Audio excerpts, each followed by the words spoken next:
So now, without further ado, I would like to invite the three speakers of the coming panel presentation session. They are Professor Clair Brown, Professor of Economics and Director of the Center for Work, Technology and Society at the University of California, Berkeley, Professor Hendrik Opdebeeck, Chairman of the Belgian SPES Forum and Professor of Department of Philosophy and Economics in the University of Antwerp, and last but not least, Dr. Ernest, Honorary Assistant Professor of the Hong Kong U Center of Buddhist Studies. So please put your hands together to welcome them.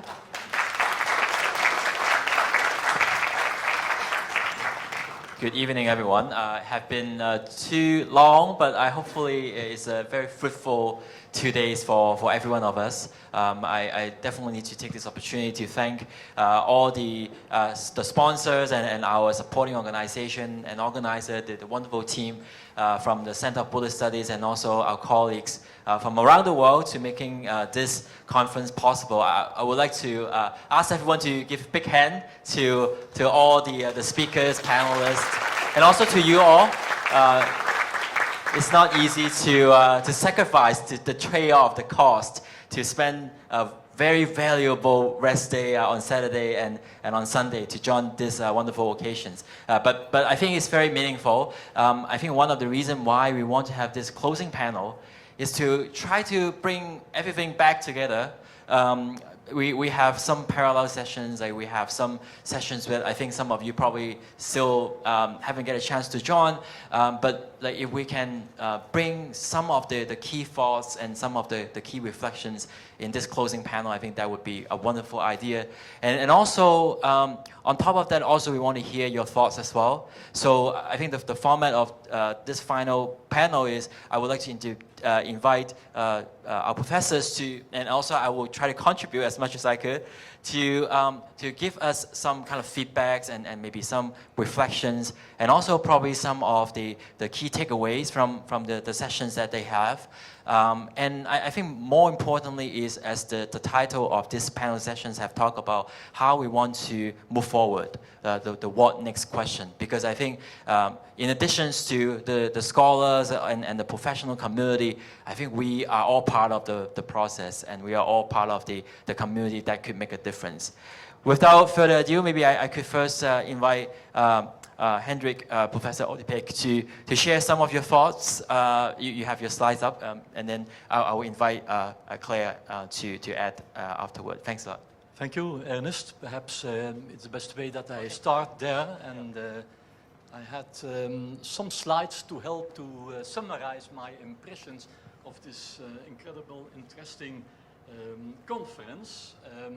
First of all, I want to thank you, Ernest, that you give me the floor to do this. It's not evident. I am replacing also Laszlo Zolnay, who couldn't be here. So for me, it's in this way a nice target. I have tried to summarize what I have learned at this so stimulated conference in, let's say, 3 points. First of all, what Ernest summarized as the need for a middle path between materiality and spirituality, instead of the market as a new religion we heard.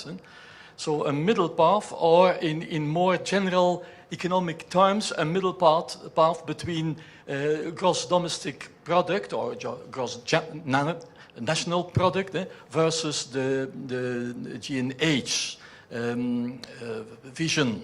So this would be my first impression that I will comment a little bit. Then second, the need of justice, that also we heard several times, of more equality here as a bridge, let's say, between economics and ethics. We heard from Dr. Somaratne this afternoon the plea for more justice, and we indeed risk an ethical singularity. We heard from Peter Herschog also this afternoon. So this is also very important, I think, to take with us and to continue to develop in the next years. And third, I would like to have some more explanation or some more comment on the need for, let's say, bodhisattvas really practicing really practicing paramitas.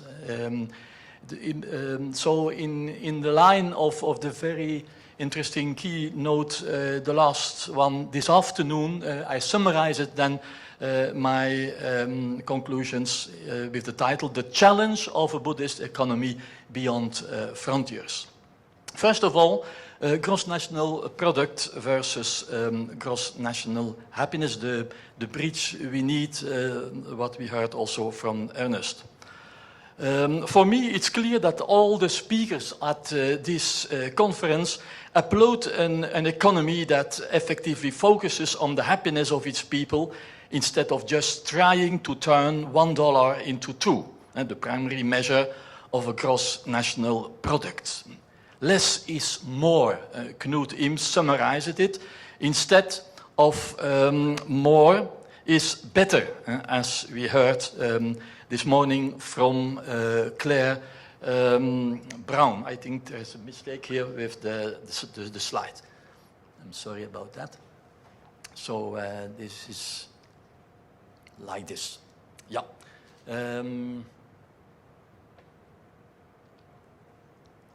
Okay. So this is very important that we look for this bridge.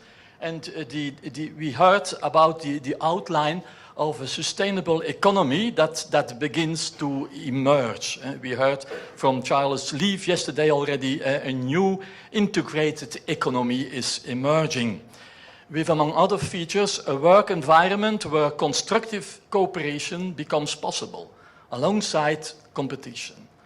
Nature also can be turned into a partner.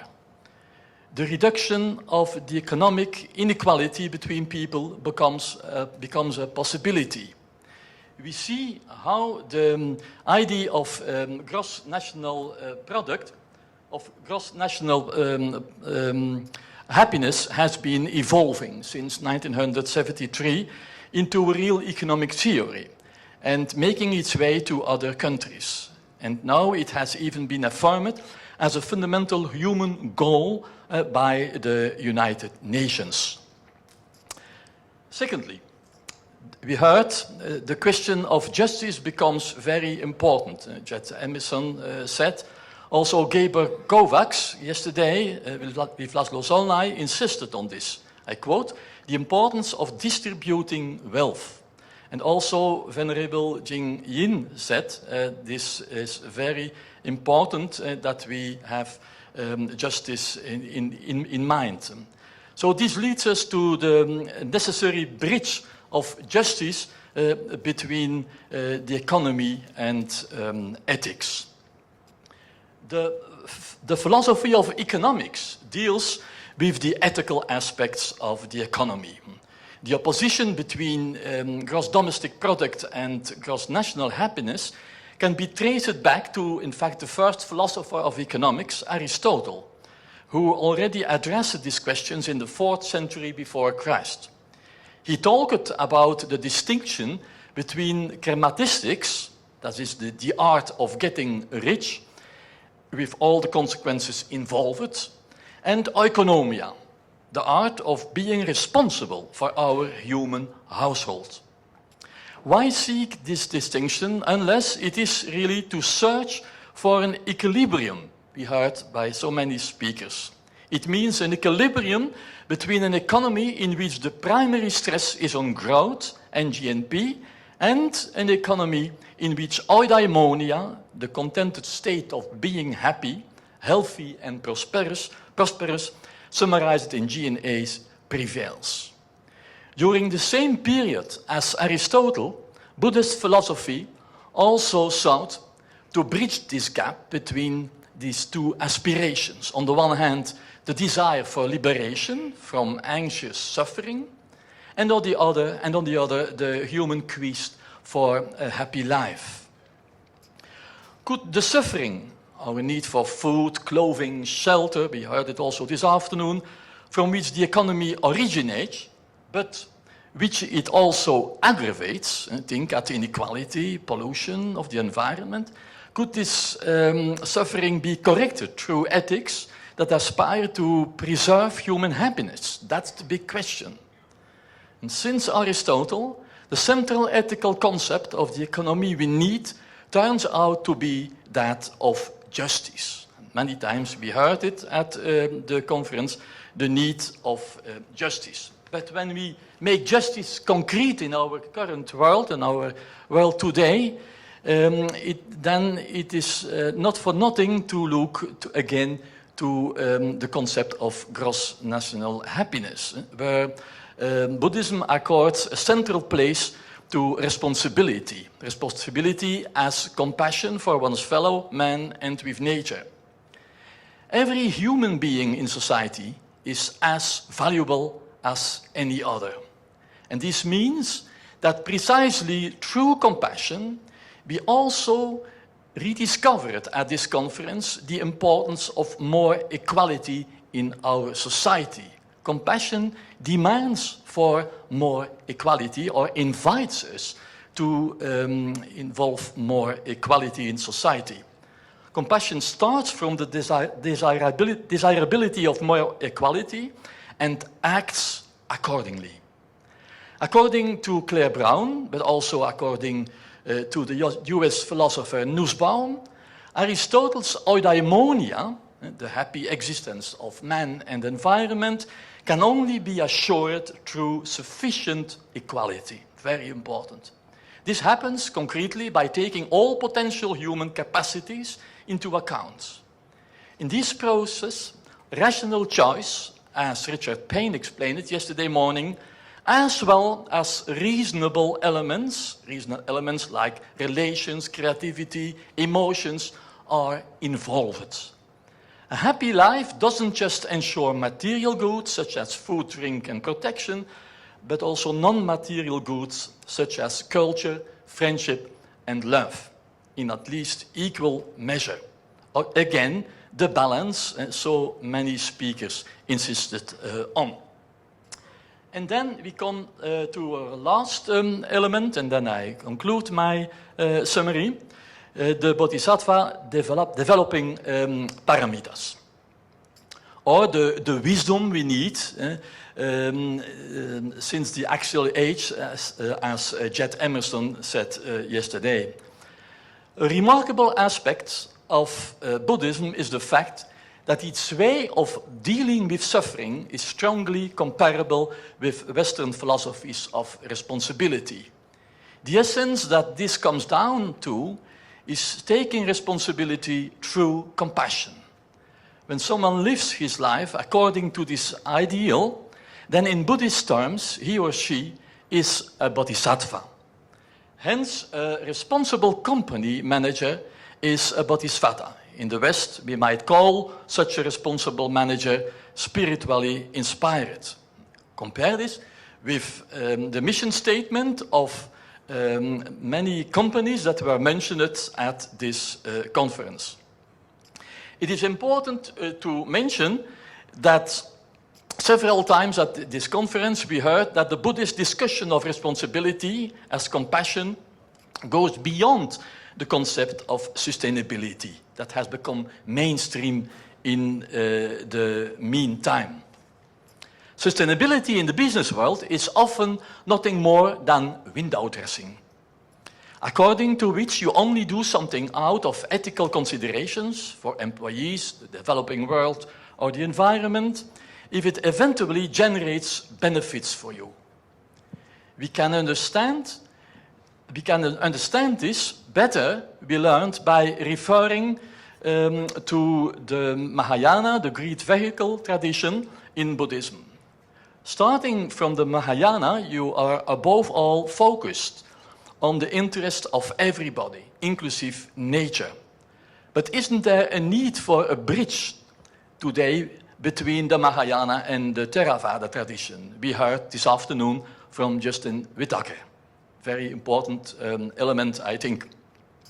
Crucial historical evolutions, such as the climate crisis, can provide an incentive to rediscover the rich Buddhist tradition, or they can, in general, provide an incentive for expanding our concept of sustainability as compassion. In English, one might try out the neologism mercyability, Mercy, ability instead of sustainability. Then we would stop thinking of the burned out employee, the poor in the south, and the environment as victims of the economic system only when this suits us as a kind of window dressing. Instrumentalization, we heard at this conference, the risk of instrumentalization. Only when we stop doing this can we rediscover economy as a source of compassion, blessing, gift, let's say happiness. And this was summarized by several speakers. Helping others gives happiness. Dasho Karma Ura summarized it so nice. Or sharing makes happier, Dr. Huang Xing stated. Or helping people and the environment makes happy, Clair Brown said.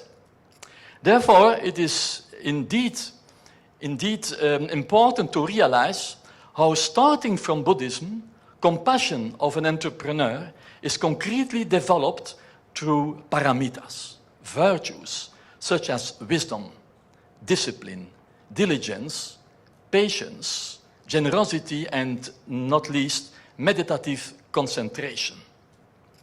We heard it. Natural resources are limited, Professor Cheng said, but human resources are unlimited. Or Professor Endo said, karma is not synonym of determinism. What is very important. Therefore, it is indeed important to realize that we take this in consideration. My personal question, and then I stop my summary. My personal question at the end of this conference remains the following. How to come nearer to the Buddhist source for finding the personal courage and the political will Clair insists on, we need to invest really in a sustainable future. How to come nearer to that source?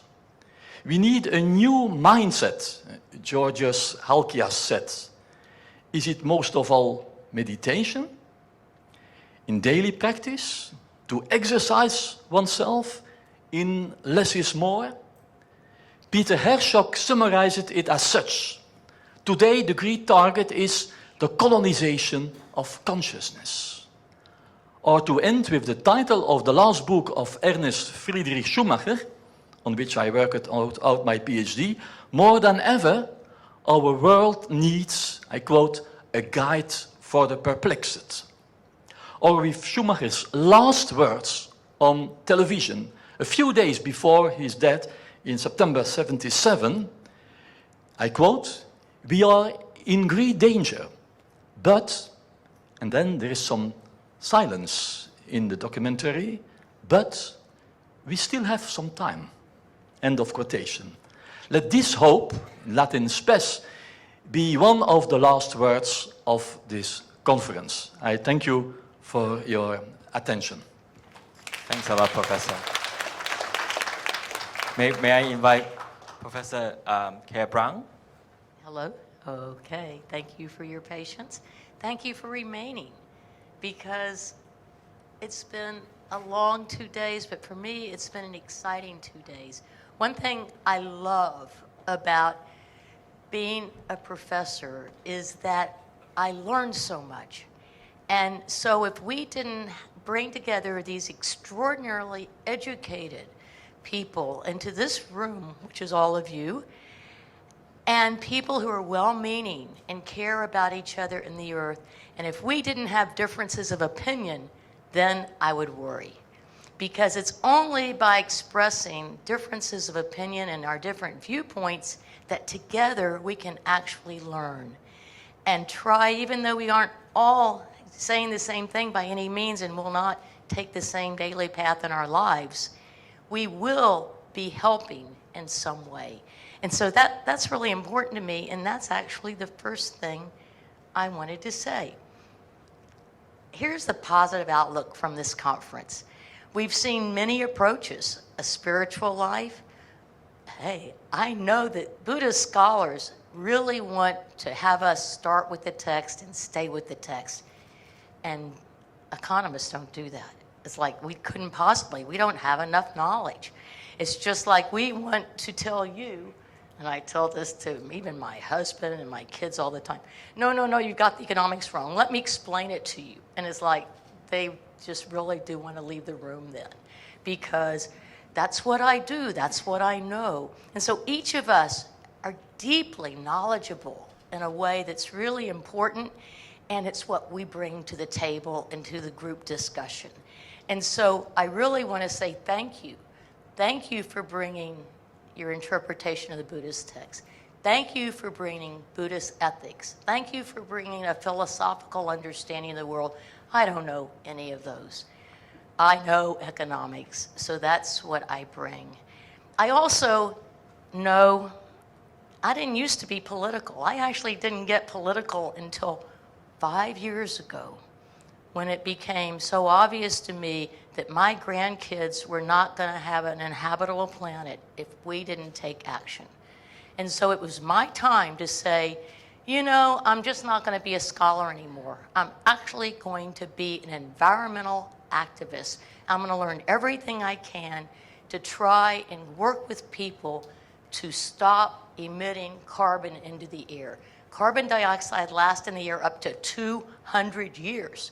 And remember that 1/2 of the carbon dioxide that's been emitted since the industrial age was emitted in the last 30 years by us. So I'm saying I can't believe I did this. So now it was my time to try and help make the change. So thank you all for bringing all your different expertise today and yesterday. And thank you for those of you who are willing to speak up and say, here's what I know, here's how I view it, so that all of us can learn. But what I love is we actually have had one primary goal, and that was creating meaningful lives for all people in a sustainable world now and in the future. And I think we all actually do have that goal, even if we approach it in different ways with different expertise. And I do think, even though not everybody agrees, it's okay, I think Buddhist economics is making a valuable contribution. Even economists that aren't Buddhist are making a valuable contribution. Amartya Sen, who actually loved my book, he's Hindu. Jeffrey Sachs, who loved my book, he's Jewish. So it's like George Akerlof, the Nobel laureate who loved my book, he's Jewish. But it's like these are all economists who really want to make the world with justice, equality, and sustainability. And so that's our goal. But now, let me tell you,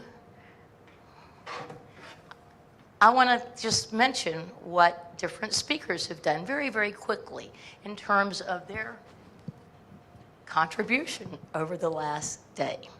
So I will read. I don't normally read, but I do know how to read, and I will read now. So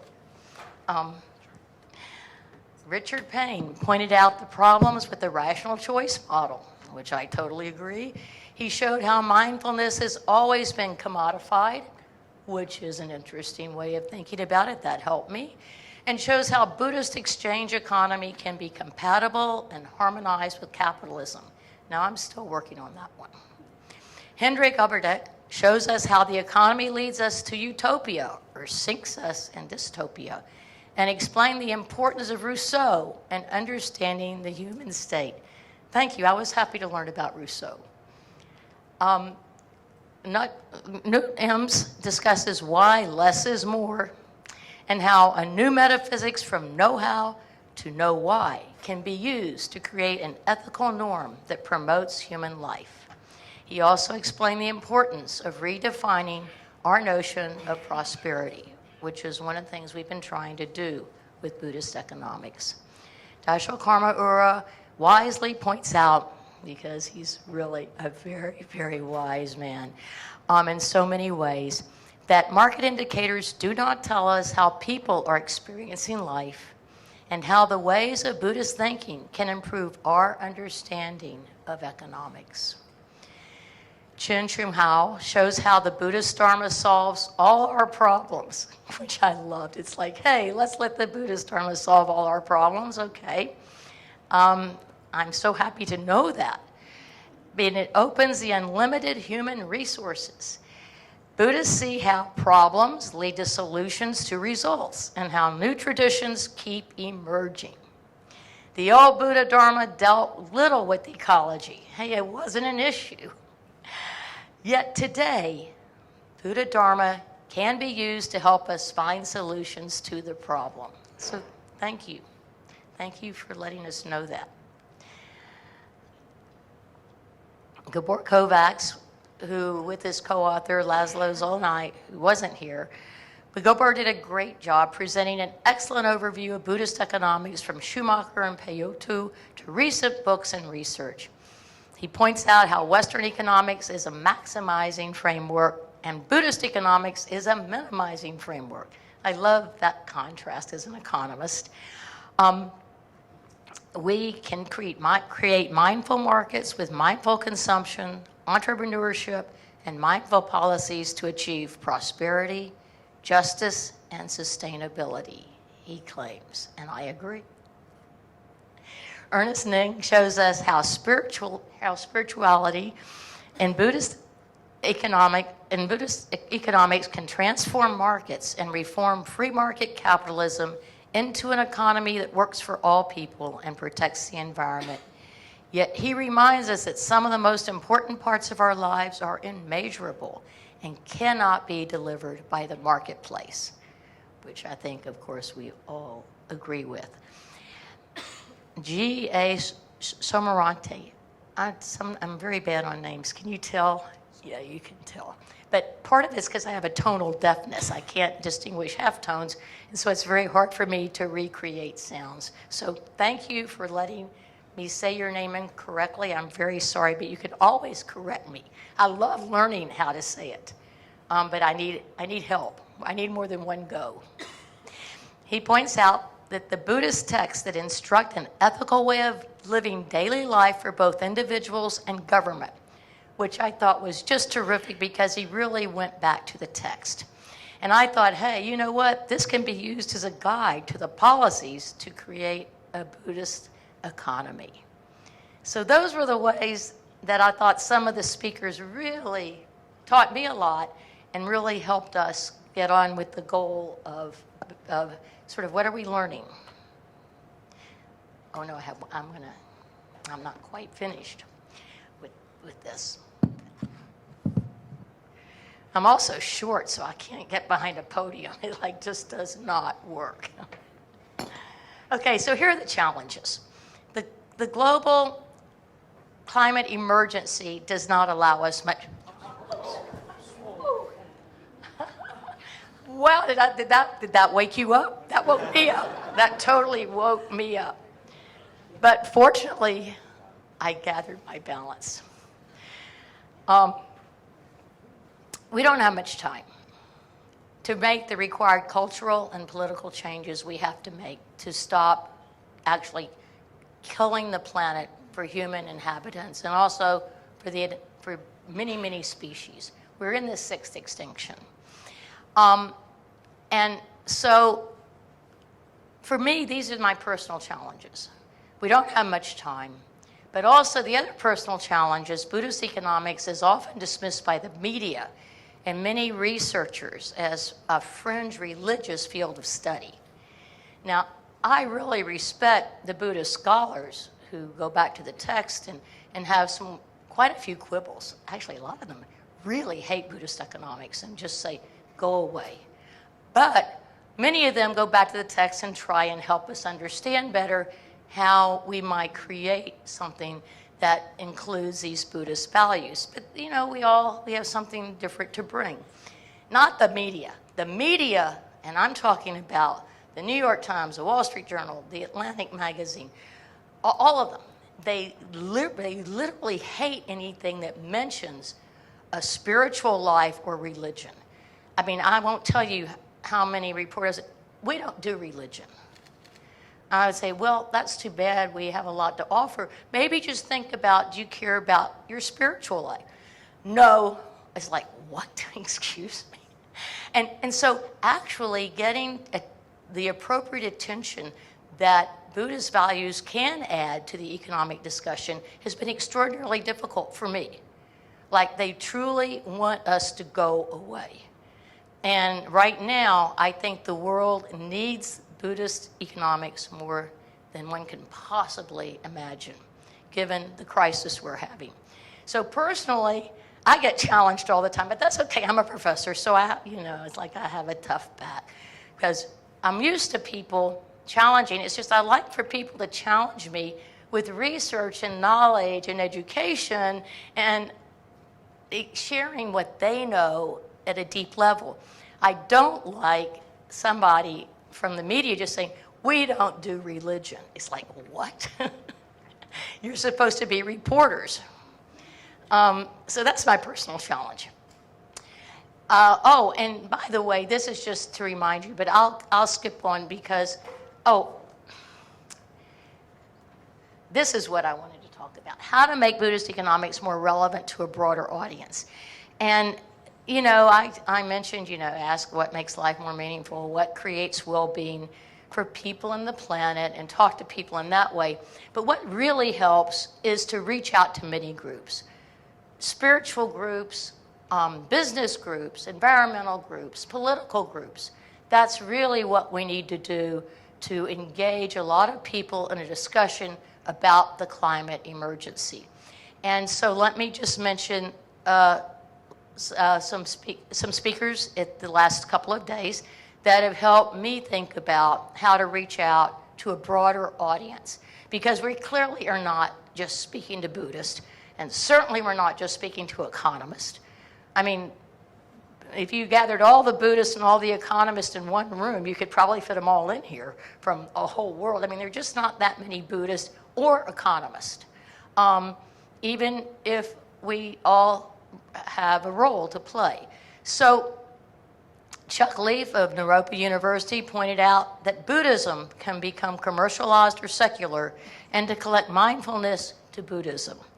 He discusses how to find areas of synergy by asking, are Buddhist practices impacting the lives of people in a beneficial way? And he's shown through Naropa's outreach that he can truly reach non-Buddhist students and groups in a meaningful way for them. So he's done a great job at outreach. Karen Sok shows how she reaches out to business leaders who want to maximize well-being of people, profits, and the planet, the triple bottom line, by teaching mindfulness and business leadership in a holistic way. And Justin Whitaker, he has a wonderful Buddhist ethical way of explaining different approaches, including criticisms, in a way that encourages fruitful discussion and learning across various groups of people. Now, I actually know him through Twitter. He has a terrific Twitter feed at Buddhist Ethics. So if you ever go on Twitter and you want to think about Buddhism and ethics, go look at his feed. It's really quite good. And so those were three people that I learned from about how to reach a broader audience and how to engage people that aren't Buddhist or aren't economists into a meaningful discussion about how to create the world that we really do want to create with justice and shared prosperity and sustainability and reduce suffering globally around the planet. So let me just announce something that's actually quite exciting. This isn't the latest slide, but that's okay. This is actually quite exciting. Laszlo Zolnai and I don't normally have this throaty voice. I really had to practice hard just because I figured it would wake people up to think that I'm about to lose my voice, because I might be. Laszlo Zolnai and I are going to edit a new series by Palgrave Macmillan. And the most exciting part, that's not the exciting part, but that's okay. And it's called Studies in Buddhist Economics, Management, and Policy. The most exciting part is we have 2 books that are going to be coming out. Well, they're still being written, but we have 2 books already on track. And they're by two authors who are here as part of the conference. So we have Ernest, who's doing a terrific book on an introduction to Buddhist economics, the relevance of Buddhist values in contemporary economy and society. It's going to be terrific. And then Gabor Kovacs is the other book we have that's coming out in the first year on the value orientations of Buddhist and Christian entrepreneurs. So those are our first two books in the series. So if anybody is interested and wants to write a book, please contact me or Zolan. We would love to have people come forth with ideas, because we can actually publish we're supposed to publish at least 2, but we can publish 3 books a year. And so we would love to hear from you. Now, the other thing that's not on here, I'm not sure what, this is an older file. Also, there's going to be a summer school that's 1 to 2 weeks in Budapest in summer and June of 2020 for young scholars and young practitioners. And it's going to be a terrific way for these young people to be immersed in Buddhist economics and have leading scholars from all over come and talk to them about Buddhism, about economics, and putting Buddhist values in economics. So we hope that some of you might want to join and be part of this summer school in 2020 in Budapest. So that's all I want to say, except I do want to remind you, we are on a journey together, all of us around the world, all 7.6 billion and growing. We do care about each other. We do care about the environment. We do care about the lives we live and the lives that everyone we know lives and all those that we don't know. So it is a journey. And even if we have different viewpoints and values and ways of thinking and talking, it's okay.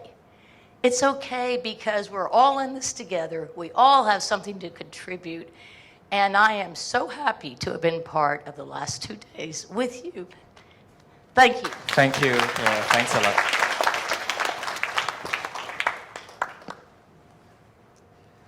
It's tough act to follow, but I think always kind of amazed how people can summarize everything over the last 2 days into like a very, very precise and very, very good summary of the key thoughts and insight that we have over the last 2-day conference. I think to try to mimic and try to add to probably what the two professors have mentioned, I think the 2 days I reflect on, we have different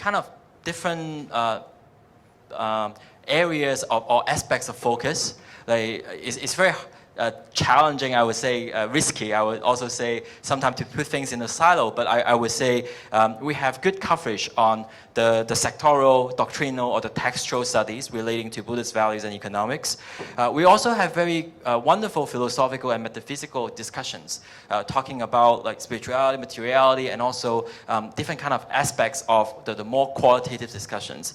And we have some very relevant contemporary discussions. I'm still kind of having a shockwaves in my head about the discussions about artificial intelligence and also kind of the smart device, so and so forth. But I think also probably what I want to add here is that the last bit, which is very, very also very important, is the workshop that we have over the last few days. We have Dr. Locke with us here. He's very kind, like giving us good perspectives, like how Buddhism and Buddhist values and some of the practice actually can be integrated into management practice. He has been an expert in management teachings for a long period of time, and he has integrated a lot of the discussions, say from the Four Noble Truths, Eightfold Path, and the 6 parameters, and also the 6 all-embracing virtues into management. We have our old friends here, Julia and Christians, fly all the way from Austria. They have a wonderful workshop on personal mastery. We're always dealing with organizational issue. Every time we talk about organizational issues, we want to change the structure. We want to change the system. But what Julia and Christian were telling us is, no. Maybe actually change can come from within. Like the process of personal mastery are equally important. We also have other wonderful panels, which I have the pleasure of attending. For example, just now in the afternoon we have one on sustainable finance. So two very experienced banker.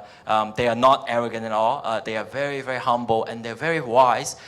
Show us what is actually the latest development in sustainable finance. What are the products? What are the trends? But also some of the challenges. What are the costs involved? How to make it mainstream? How to make it accessible to other practitioners? And obviously, Venerable Hin Hong gave us the dharmic or the karmic perspectives. So if we can't save costs, can we have some karmic savings? And he have a very interesting theory on fame and profit, like how both of them can be integrated, not only in future lives or the next life, but also in the current life. And he brilliantly branded in with the prisoner dilemmas. Like if you miss it, hopefully we'll have the video or PowerPoint later on. Happening right now, we have the China water risk discussions from Deborah. Deborah has been working on the China water risk issue, specifically to thinking about like the impact of water risk to society and environment. And obviously most important because she also have a finance background. Right now, she's sharing with us like what all the stakeholders can do to make a difference, knowing the problem, what changes that we can deliver.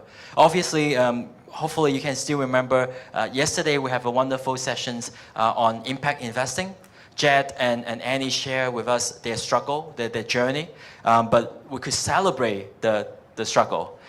It's not easy. Sometimes we need to think about different challenges or trade-off, but at the same time, like it is I think the ability to not to focus on the outcome, but focus on like what we truly believe in and continue to work on it is what helping them going through the journey and continue to explore and share and learn from each other. David Young and Francis earlier this afternoon, unlike other social entrepreneurship sharing that they have, they actually go through some more personal experience. They talk about the stakeholder challenges and also kind of the entire food chain of social enterprise. Obviously, many of us know David has been a very devoted Buddhist and how he used his Buddhist values into his entrepreneurship. Like what are the kind of the challenges he needs to think about when it comes to bringing all the society, the constituents of the community together into something worthwhile. I think that is something that is very interesting and hope you all enjoy it. I think that the practice, the workshop part, last but not least, I should have mentioned yesterday, Venerable Hin Hong and Bonnie Wu, they have a very, very unique sections on how to manage stress. Of course, many of you may know that the Center of Buddhist Studies right now have a Buddhist counseling program, and Venerable Hin Hong and Bonnie, they have done tremendous amount of work on understanding how the Dharma therapy or the Dharma principle could be applied into helping people mental and well-being. You know, all the city goers are very stressful. And the stress, as some of the speaker mentioned today, actually come from the search, the continuous urge for profit, the continued desire for more. And that stress, how to manage it, how to release it. Yesterday, Venerable Hin Hong and Bonnie had done a wonderful job. I think they went through a compassion kind meditation. So that is a tremendous value add. And hopefully it kind of bring various areas together. In addition to the kind of summary, I think the only thing that I want to add and also try to open the discussions for today, I'm taking some risk here because I try to put things into a list. And the problem with a list is you're definitely going to miss something. I want to share with our friends here some of the different. I want to shut off the animation because it's not meant to be there. But basically, trying to share with all of you what are kind of the landscape, and I'm definitely going to miss something in terms of the education, the research, and as Professor Brown mentioned earlier, in terms of the network that we are seeing. So in terms of educations, I'm just kind of listing out what I have been exposed to in the past, and I do hope everyone can help contribute and enlighten me for what I have been missing. Like for example, I know the Convenience University, they have done fantastic job on Buddhist ethics over the last 25 years. I have from our friends here like a good summary of their amazing work done over the last 25 years on business ethics. And in the center, they have done an amazing job doing different aspects of business ethics, from spirituality, from faith-based discussions, of course, business ethics by itself, and how spirituality or values could have an impact to business, economic development, and management. Of course, Professor Brown, if I put it correctly, I think you have been operating and hosting a seminar at university with, there are many graduates in the university, right? And that has been a very, very unique program at the university. And Center of Bhutan Studies have been, of course, very dedicated to the discussions, research, and the network of GNH happiness, and recently in terms of GNH for business. Here in Hong Kong U, we have even in the very, very beginning, a very good course on contemporary society. And more recently, we have an undergraduate course for Buddhism and Economics. And I also know our friends from Chinese University is also developing programs in Buddhism and business. And personally, I have been involved in the past some of the conference from our Taiwanese, from a Taiwan counterpart, say Fo Guangshan, and also the Dharma Drum Mountain. The university there have been very active in working on Buddhist values and how it means to the economy. I think the next questions that I have, maybe should I kind of stop here and kind of open up to Professor and the floor, see if I miss anything in terms of the educations, what more we can do on the Buddhist values and the kind of the advocacy, the teaching and the educations of Buddhist values? One of the things, so I had a conversation last night with Zola Zolnik, the Buddhist scholar, the Buddhist economic scholar at Corvinus, who is the co-editor with the Palgrave series. And he wanted to say that he thinks there will be another conference, maybe not as big or as elaborate as this one, in Europe in probably 2020. And so what he wanted me to ask was to have some kind of discussion or feedback from what you all think is useful or helpful to you in your own work and research and study from your various branches, but also what you think might be most useful in terms of pushing knowledge along that's useful to the world and not just to us as researchers and scholars. So I'd love to hear from you what you think might be useful in the future and the next conference that we would have in the same area. Perhaps I can also give 3 elements that could be useful. As far as education is concerned, that's more, of course, in Europe. With the Belgian SPES Forum, since 1 year now, we are organizing workshops on Buddhism and economics with Bart Weetjens, who was mentioned yesterday in the presentation of Knut Ims, who is the founder of the Apropos organization. So, and this works very well. Like 2 weeks ago, we had a workshop on impact in investing. There's a Belgian entrepreneur, Piet Kolruit, who learned also this from what we heard yesterday. He has a second initiative we are involved with SPES is a network of the WCCM of Lawrence Freeman. Lawrence Freeman is an English Benedictine monk who really wants to have the connections with Buddhism, and he tries to rethink and rediscover the original Christian meditation, like we had many centuries ago, re-inspired by the essence of Buddhist meditation.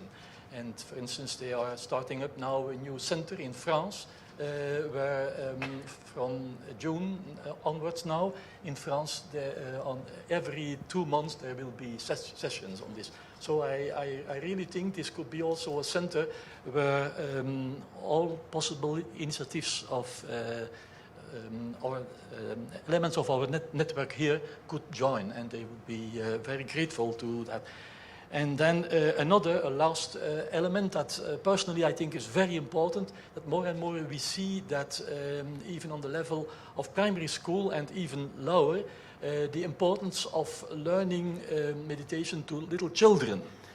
Because one of the main reasons we think that the instrumentalization of Buddhism is a danger is that we don't are familiar enough with the essence and the gift of that daily practice. So organizing sessions for children, I think, is also very important, and that's also something we are involved with SPES in Belgium.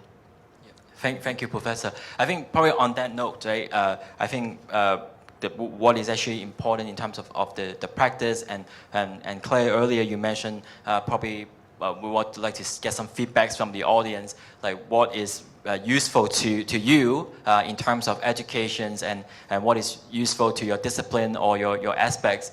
Maybe anyone have any feedbacks, I think, in terms of like educations, or if I have missed any that you have been working on, if you can contribute to that, it would be great too, or what you think would be useful, that also be helpful, yeah. Oh, good.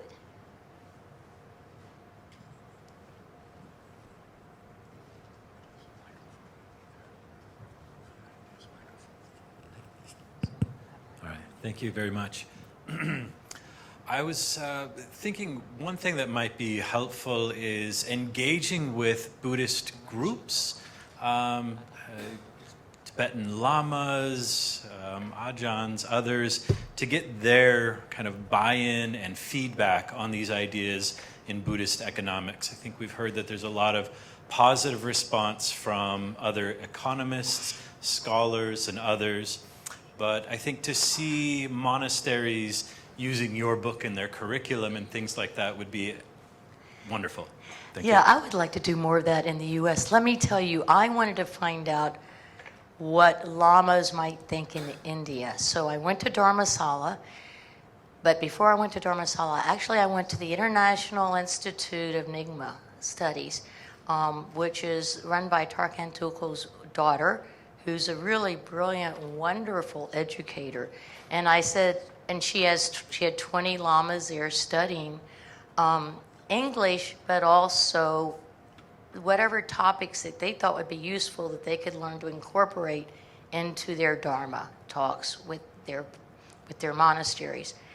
So I said, may I come and I can send you some material and they can study it before I get there with their teachers. And I sent it all on sustainability, and it was basically chapter 4 from my book. And then I would like to come and work with them for a week and just see to what extent they think in this modern life, with this climate crisis, they could incorporate Buddhist economics and sustainability into their Dharma approach. And what's so astonishing, so I just expected, well, I'll go and I'll be disappointed and they'll think that there's really nothing that they can do about sustainability in the modern, they know there's incredible Buddhist scholars. And so why do we want a modern Dharma? But I went, and these were the most amazing group of Buddhist scholars.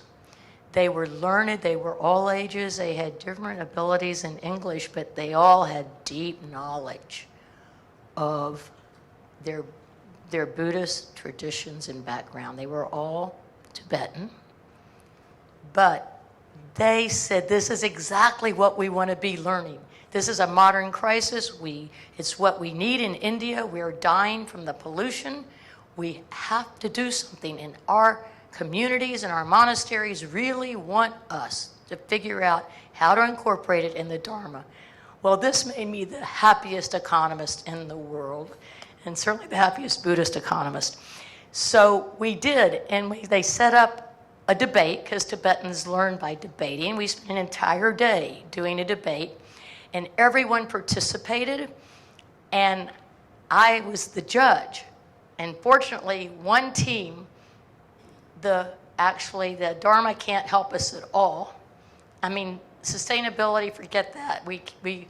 It's not going to become part of the Dharma. And the Dharma can't do anything to deal with the climate crisis. They actually did the best presentation of a straightforward debate compared to the other team. The other team was, of course, we want to incorporate sustainability into the Dharma, and the Dharma has a lot to add to what we know and how we live. But that's okay, because in the afternoon, when they batted back and forth questions to each other, the other team did better. Thank goodness. So it was a tie. I had a morning winner and an afternoon winner. And it was the most wonderful experience I have ever had in my life in doing exactly what you mentioned. And I would love to recreate something like that here in in Europe or anywhere, but that I don't have to go all the way to India to find 20 learned monks who were enthusiastic and super smart, and I can't tell you how much I learned from them about how to think about Buddhist economics and incorporating sustainability into it. So thank you for mentioning that. And yes, let's do it some more.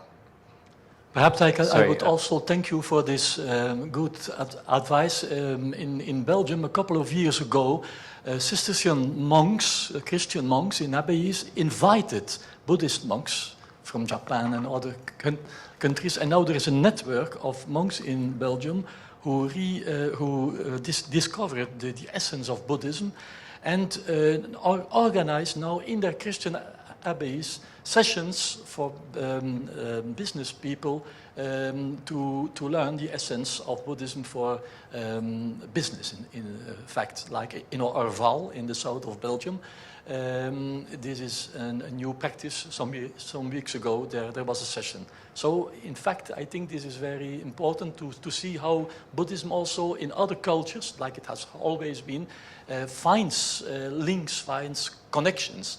And this is, I think, very hopeful for the future. Sorry, I think Tina first, and then Venerable, and then we have our colleagues here. Sorry, Tina, yeah. On the back, yeah, right. Thank you. I just want to give some sharing. First, I really feel thankful for all the lectures and all the topics. Because my training background was a social worker and Buddhist studies, so I mainly distanced from the money. So after this conference, I found out it is not the fault for the money or economies. It's just about the person who use it and to use the money for the benefits for all the beings. And what I deeply learned is that what we make decisions cannot mainly focus on our personal life. We need to think about the holistic, the society, and all the human beings, including some sentient beings. That is a meaningful and very beautiful parts of the Buddhist. Yeah, then, for my personal learning is that I want to become a scholar for the gender equality and the Buddhist. So I really want to be a person like Claire, that you can make a very clear statement and you truly believe what you are writing about and you truly did the great things for the world and protect the world and heal the world. Yeah, thank you. Thank you. Yeah, maybe Venerable, please. Yeah, Venerable. Yeah.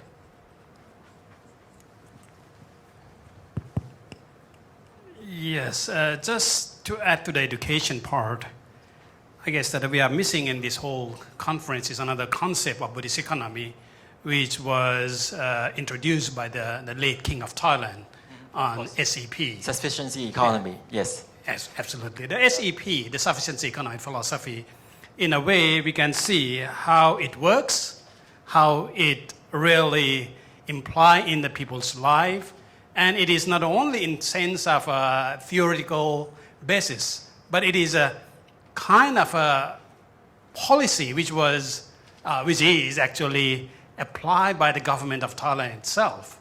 So you will have a very obvious, very clear example from the policy making level, from the Thai government, as well as you will see how the religious man, as a Buddhist monk, we are putting that sort of idea advancing into the society, and how the villagers, the people themselves, applying that sort of a sufficiency economy philosophy in their life.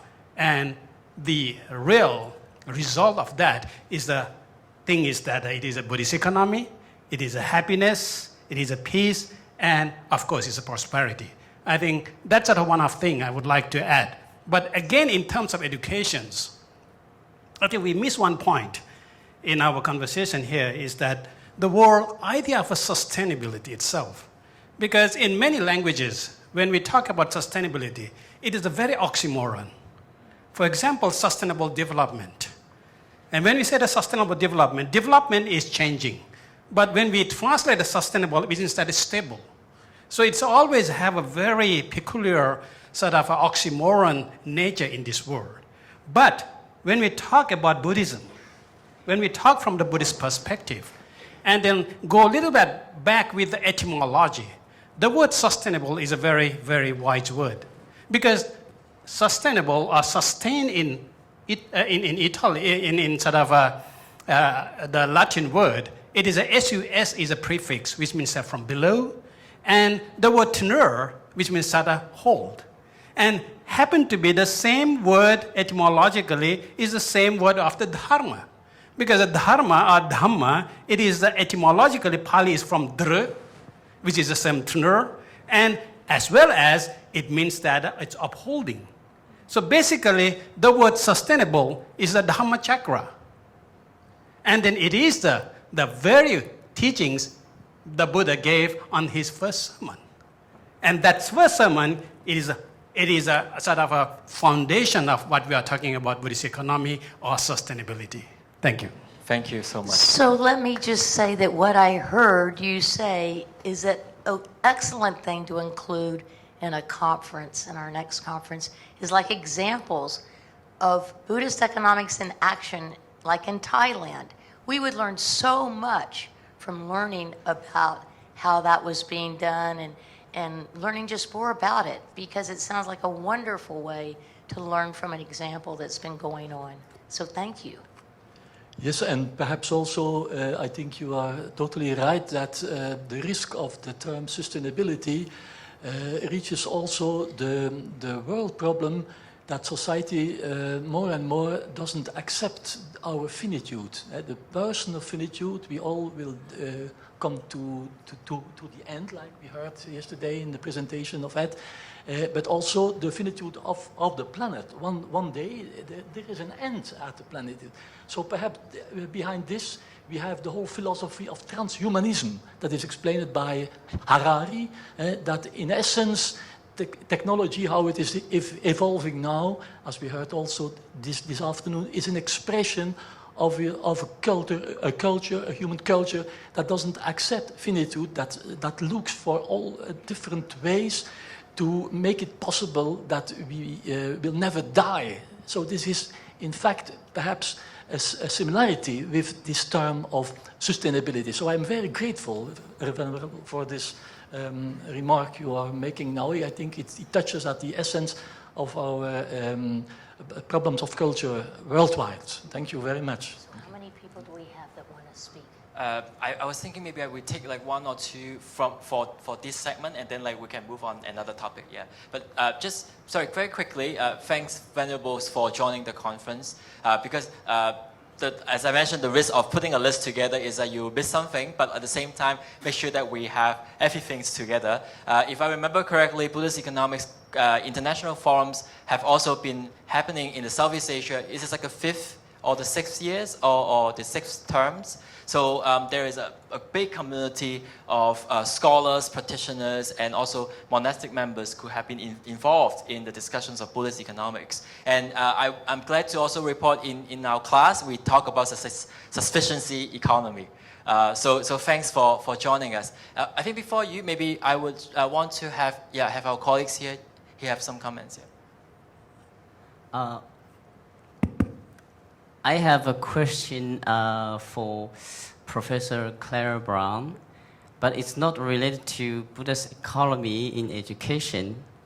Is that okay? You need to tell me what is it about first, and then I will moderate. Yeah. Basically, when you were just mentioned that facing the challenges, we need to emphasize in different kind of values, one of which is impermanence.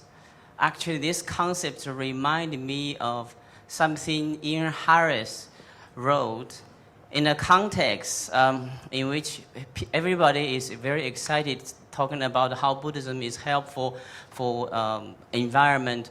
He said, well, the very idea, key idea of Buddhism, that impermanence is very harmful for the environmentalism. How can you say it be helpful? So what's your response to that? Thank you. To be honest, I'm not sure what you're asking me. Maybe we'll take this offline if you don't mind. We will take this offline after the conference. Yeah, Julia, Okay. sorry, Julia, you have a question? And then finally, I will take Julia's question first and then Venerable, yeah. Is it about questions or suggestions? Sorry? Both, yeah. But we'll keep this brief and then we'll move on to the next topic. Okay. I just have one suggestion. For the next conference, I think it would be great to also have an interactive session, maybe some open space or a World Cafe setting where we can use and build on the group and have maybe also group discussions, or use all the great speakers in maybe smaller formats. And I can offer to help design it because I'm an expert in this. I did a lot of large group events that are very interactive with 500 people. It's no problem. We can do all of that, and we can get maybe even more out of it, and a little bit less front load maybe, and also some time to exchange with the wonderful people that are in the audience, because I think they have so much to say too. So this would be wonderful, just to have maybe an additional some element. open space, some more conversation. Maybe the last one for Venerable. Sorry, I have to kind of keep the ball rolling a little bit, but I think another section is probably also we could have some Q&A. Venerable? Really good suggestion. Do you have a yep, sorry. I thank you for your giving me a chance for the. Actually, I just wanted to discuss some responsible for him, and also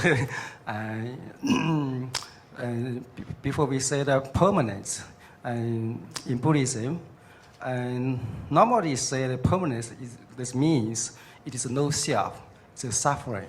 So in Buddhism, always, especially in the sutra, many places say permanence and suffering and no self.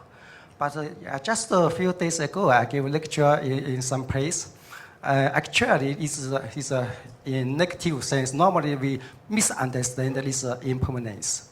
Actually, the impermanence is like a coin with two sides.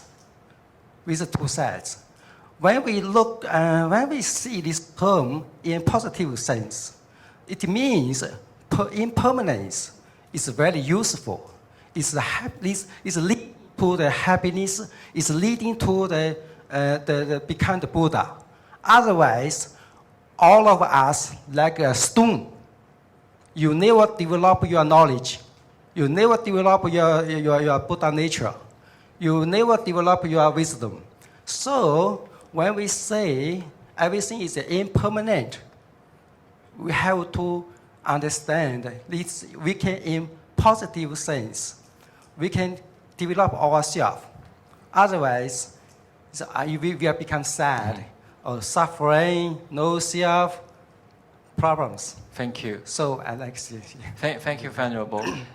Can we move on to the topic? Because I think there are kind of a few areas I want to make sure we collect your feedbacks. And I think the next area is like how do we build the network? Or basically, Professor Brown also mentioned earlier, how we reach out, right? I think part of the obvious is the universities, the schools that we just talked about in terms of education. I think in this conference, we also start to see some professional bodies who are the practitioner. And like in our line of work, sometimes we may not kind of only focus on Buddhist values, and we talk about like the faith-based or the value-based entities or organization. Professor Opdebeeck, you mentioned earlier some interfaith discussions. Some public media, as Claire mentioned, and there are thought leaders, definitely some thought leaders here. Social entrepreneurship, entrepreneur, as we have seen in our workshops, and of course, corporates and foundations like Annie and Jet from yesterday conversations. I just want to hear your thoughts and also thoughts from the audience. Probably from the audience, like, how you think, or what area you think could contribute to this network that we can further the discussions on Buddhist values and economics. Yeah. Sorry. Dasho, yeah.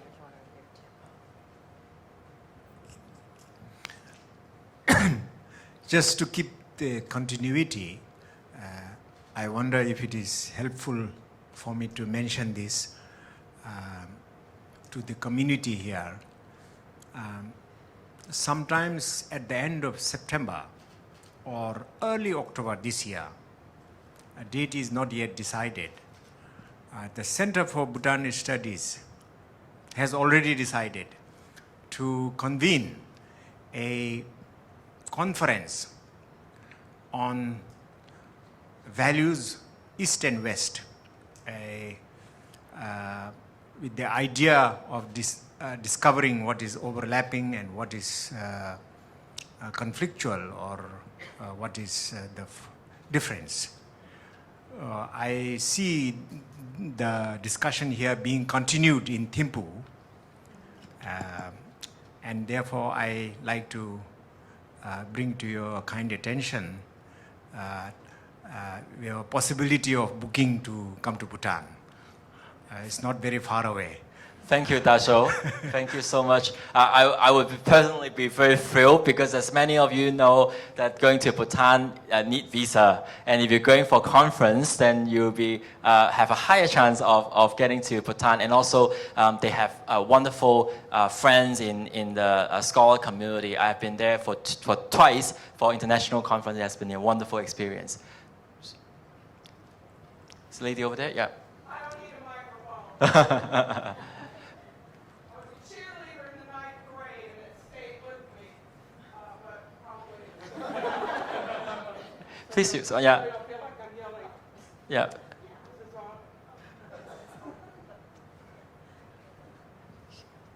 It's all right, we can keep it going, yeah. Well, I'd be delighted to find out if there will be any follow-up. I came to this because my friend invited me. I sort of came along for the ride, although I'm very interested in Buddhism and these topics. But for instance, am I going to be put on an email list? Is anybody going to reach out to me and invite me back to similar things here at this university or elsewhere? First order of business, you got all these people in the room, don't let them disappear. I'm in communications, by the way. I spent my entire career in communication, public relations, doing stuff like this before I came to university teaching. So I hope somebody will reach out and touch me through an email message. Some of us want to become more active. I'm kind of I do an academic thing, but I'm really more of a practitioner. I see my mission working in mainland China to be a good teacher, but part of being a good teacher really is about exposing my students to things that they might not have thought about before, because what I'm really there to do is get them to think. They think that I'm teaching them English and business communication, but I'm really there teaching them how to think and offering them new things to think about. So, let's face it, if we want to make change, I'll be lucky if I'm still alive by the end of the year. I'm that old. But I'm teaching people who are going to be alive another 30 or 40 years. Let's get them active. Even if they live in mainland China, I keep saying, hey, these people in charge are all going to die off. You may as well be the ones who come up. We wish everyone well and happy. I think anyway, thank you. I think your suggestion how can we get connected to? I think your suggestion is a great one. I think I will work with our colleagues at the center. I think when you sign up for the conference, you have to check whether you want to receive communications from the center going forward.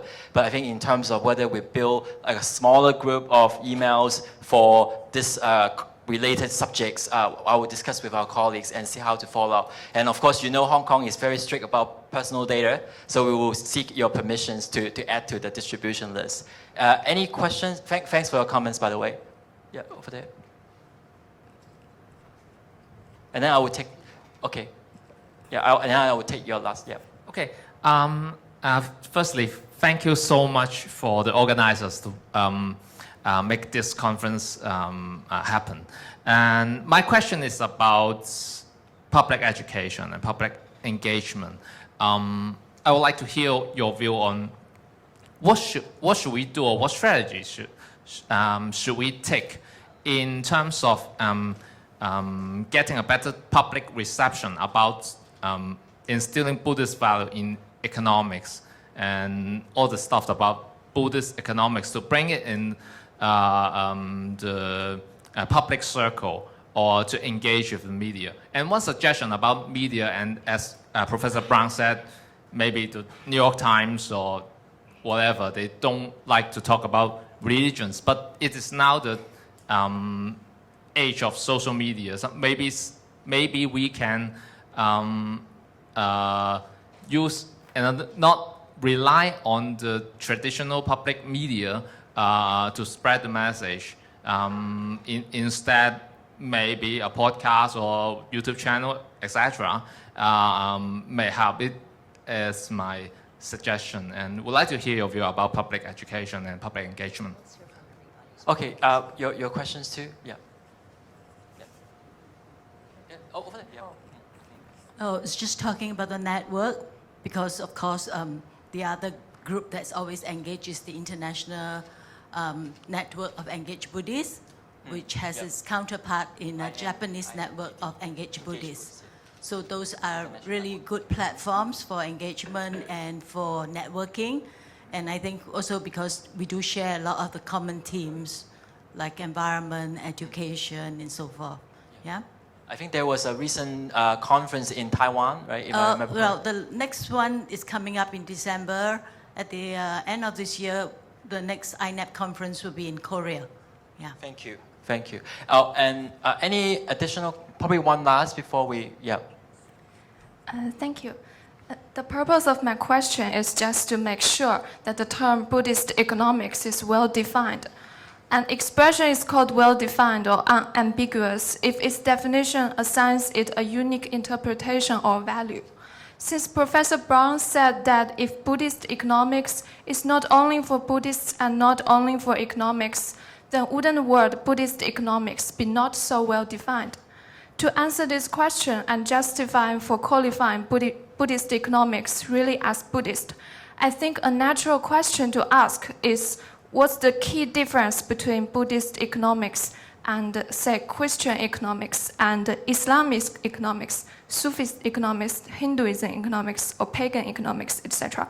I mean, the goal pursued by Buddhist economics, like compassion, responsibility, and human as ends rather than means, they also seem to be pursued by almost all religions. I personally am a Buddhist and I'm a PhD student in economics, so obviously I support Buddhist economics. But I just fail to see the key characteristic that distinguishes Buddhist economics from Christian economics or whatever economics. And I find it difficult to explain it to people from other religions. Why these agendas like sustainability, compassion, altruism, human development, they're exclusive to be qualified as Buddhist. And if we're merely giving the name Buddhist to a set of agendas that do not only belong to Buddhism, Yeah, Then this leads to another I think question. We get your questions. Yeah. Okay, let me just say that that's a huge question. And in economics, we have no trouble with having a broadly defined field. All we ask is that you always state your assumptions. What are you assuming? And then you can continue. But I just want to point out that one of our volumes in our series with Palgrave is comparing Buddhism and Christian values for entrepreneurs with Gabor Koval. So he actually has a lot to bring to that. But otherwise, it's a big discussion, and maybe we ought to include something like that in our conference. Very short, perhaps, because it's a very interesting question. The difference between Buddhist economics and Christian economics, for instance, because I am Christian, so perhaps it could be the problem in the West is that Christianism is so much allied with church institutions, with power, misuse, and things like that, that people in the West are so interested in Buddhism because they're like in Christianism, but very authentic. The responsibility is for human being. Like the Buddha says, it is the human being who has to discover the essence of what he or she has to do. So in this way, it is a very refreshing and hopeful mission. And more than that, and then finished, in the West, Buddhism is not so much seen as a religion, but more as an authentic philosophy. And that's why it's also so rich as a gift for our world today. Yeah, I just want to, thanks, Professor. We just kind of missed the earlier questions. I think in terms of network, in terms of media, at least I think for this conference, we are very glad that we have two Buddhist-related media. The Buddhist Store and the Buddhist Compassion magazines, they are Buddhist related. And then two, the Hong Kong Economic Times is a financial journal, is a Chinese financial journal, and the Master Insight is an online media. But I think that is our situation right now. But I want to hear Claire feedbacks on New York Times or other kind of mainstream medias. How can we get their support? To be honest, I don't know. I've sent them many op-eds and none have gotten taken. But I'd really like to make sure everybody who has something to contribute or share gets a chance to in the last 5 minutes. So who raised their hand and we haven't called on you yet? Maybe that lady, on the left, yeah. Hi. Oh, it's so amazing that so many beautiful minds that around me is shining over there. So. Yeah, I'm so shocked that I am from Shanghai. I'm learning the media communication, and I'm working for advertisement and doing some marketing job before, and then something that may be related to the network, because it's really interesting that in mainland I'm working in Shanghai. I'm really curious and really fascinated about the Buddhist essence, and there's so many things that deep inside I'm really fascinated about them. But when I'm doing the marketing job, when it related to the economic, it's really interesting that how to balance the marketing and with the value, the humanity value together. It's really a problem, and at my age, that many colleagues that around 30, they're really eager for the practical things, their houses or the family or something like that, or that really practical things. And when I talking with my friend, they're learning the economic, he told me that the only way to save the poor people is let them to fight for themselves and to make money for themselves, and I'm trying to persuade them, but it's my problem that I want to hear your voice. It's not your problem. It's the problem of economics that's taught in the university. And so give them my book. Really, seriously. Tell them about Buddhist economics. Tell them it's a holistic institutional way of economics. It's an alternative that's practiced and cared about by Nobel laureates now. Amartya Sen, George Akerlof, Joe Stiglitz, they're all into this really broad-based way of viewing the economy and the role of people and how the government chooses inequality and carbon. And to call it a free market is just senseless. So get them out of their assumptions, make them write down their assumptions and say, what about this set of assumptions? And then they'll be on the track. So thank you. Thank you for pushing your friends. They need it.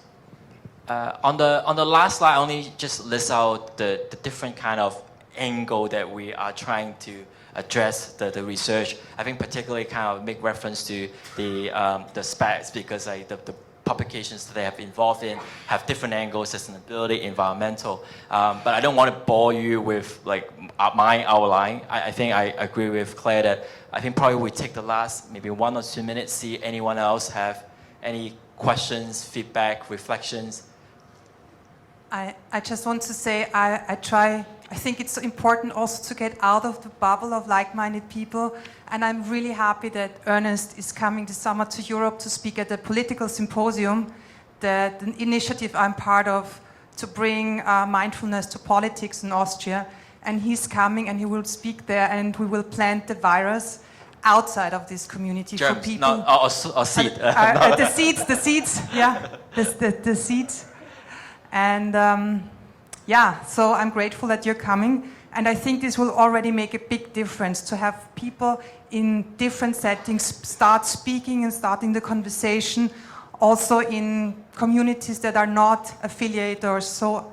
Seems like I have a conflict of interest right now. I have to move you on. Thanks for your help, Julia. Maybe one over there. Yeah.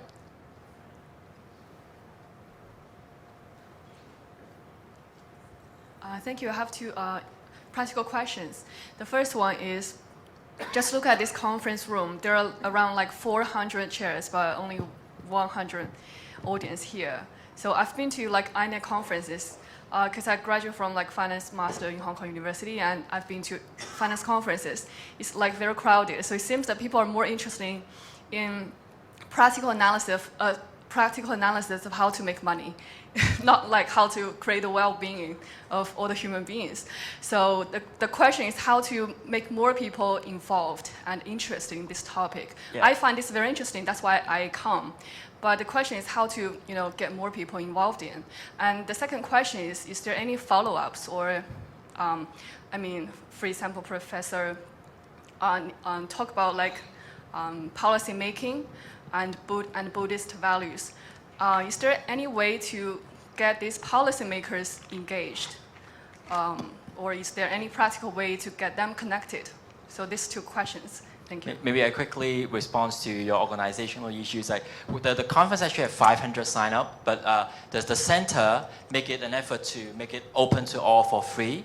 And right now we actually have a split up section, so some of the audience actually joining the workshop, but also as you can see from the Hong Kong dynamic is that people come in and out, and it's for free, then there's a moral hassle, or whether I am the one not showing up, then it's still okay. But I think to me, and I think for many of the speakers here, is actually whoever here is what really matters. And this year, for those who have signed up, I think for another hundreds or so who have signed up but have not shown up, tell them that how much they have missed and how much you have learned. And I don't know when we would have the support and the sponsored and the resources to organize another one, so we just focus on the here and now and the present moment. But we definitely, I think, with the help of SPACs and our colleagues in the US and our colleagues and venerables from Southeast Asia and any other part of the world, I think the momentum is going. Yeah. No, I think we need to stop. Okay. I think this has been you all are phenomenal, and I really appreciate you, so thank you. Thank you so much. And I think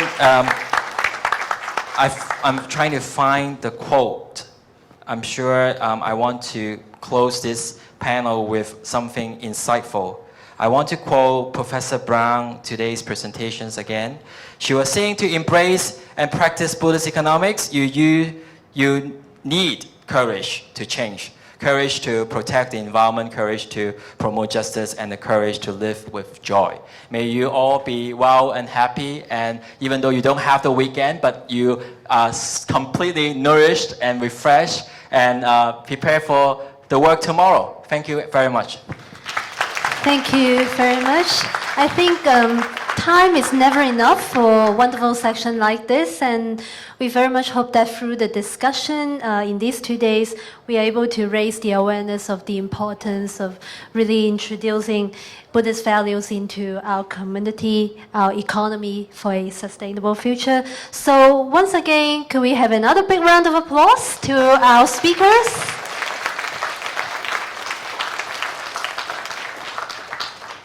And once again, we would like to thank all our speakers, supporting organizations, our very energetic student helpers. You may see them around in these 2 days. And of course, the sole sponsor of the event this time, the GS Charity Foundation, for making the event possible. And of course, thank you also to all of you who have joined the conference this time. So we hope to see you all again in our center's future events. Thank you and have a nice evening.